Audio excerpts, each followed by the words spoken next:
તીર્થધામ પીરાણા પીઠ ખાતે તાજેતરમાં મંદિર પર થયેલ હિંસક હુમલાના વિરોધમાં બારગામ પાટીદાર સમાજના સતપંથીઓએ શિનોર મામલતદારને આવેદનપત્ર આપી હિંસક હુમલો કરનાર વિધર્મી લોકો સામે સખત પગલાં ભરવાની માંગ કરી હતી। અમદાવાદ શહેર નજીક તીર્થધામ પીરાણા પીઠ આવેલું છે।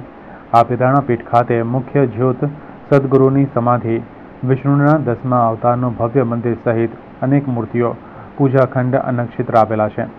સાથે સાથે અનેક લોકોને ઉપયોગી સેવા કાર્યો કરવામાં આવે છે, જેને લઈને આ પીરાણા પીઠ સાથે સનાતન સતપંથીઓની આસ્થા જોડાયેલી છે। એવામાં ગત તારીખ 8 મેના રોજ આશરે 450થી 500 જેટલા વિધર્મી લોકોએ સંસ્થાની પ્રિમાઇસીસમાં પાછળના દરવાજા તથા દિવાલો તોડીને હાથમાં ઘાતક હથિયાર સાથે પ્રવેશ કરી પથ્થરમારો કરી સદગુરુ મહારાજ, કાળકા માતાજી, ચંદનવીર સેવકની સમાધિની તોડફોડ કરી મુખ્ય નિજ મંદિરનું તાળું તોડી સોના ચાંદી અને રોકડ રકમ સાથે લઈ ગયા હતા। આ સિવાય નાનું મોટું ઘણું નુકસાન પહોંચાડીને સતપંથમાં આસ્થા ધરાવતા સતપંથીઓને સાધુ સંતોની લાગણી દુભાઈ છે અને હાલ પણ આ મુખ્ય મંદિર દર્શન માટે બંધ છે। તે સમગ્ર બાબતનો ઉલ્લેખ કરેલ આવેદનપત્ર શિનોર મામલતદારને આપીને મંદિર પર હિંસક હુમલો કરનાર વિધર્મી લોકો સામે સખત પગલાં ભરવાની માંગ કરી હતી। અમારી મૂર્તિઓની તોડફોડ થઈ છે, આજે હિન્દુ આસ્થા સાથે છેડખાની થઈ છે, એની સામે કડક પગલાં લેવા અમારા હિન્દુઓ તરફથી ખાસ નિવેદન છે। શિનોરના કલેક્ટર શ્રીને અમે જમા કરાવ્યું છે આવેદનપત્ર, અને અમારા આવેદનપત્ર પર જરૂરથી કાર્ય થાય એવી અમારી સરકારશ્રીની માંગ છે।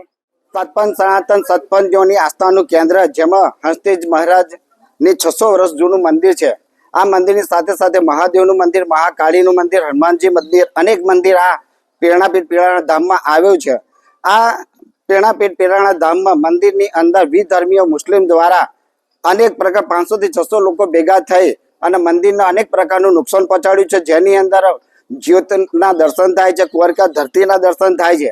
આવા અનેક મૂર્તિઓને સાથે સાથે મંદિરને પણ ઘણું બહુ મોટું નુકસાન કર્યું છે, જેના કારણે અમે કાનમ વિસ્તારના બારગામ પાટીદાર સમાજના તમામ નાગરિકો દ્વારા વતી હું ભારત સરકાર, ગુજરાત સરકાર પાસે પ્રાર્થના કરું છું, વિનંતી કરું છું કે આવા વિધર્મીઓને તાત્કાલિકના ધોરણે કડકમાં કડક સજા થાય। સાથે સાથે મંદિરની અંદર જે કંઈ નુકસાન કર્યું છે તે પણ વિધર્મીઓ પાસેથી ભરપોષણ કરી મંદિરના તાત્કાલિકના ધોરણે દર્શન ચાલુ કરાવવા અમારી નમ્ર વિનંતી છે।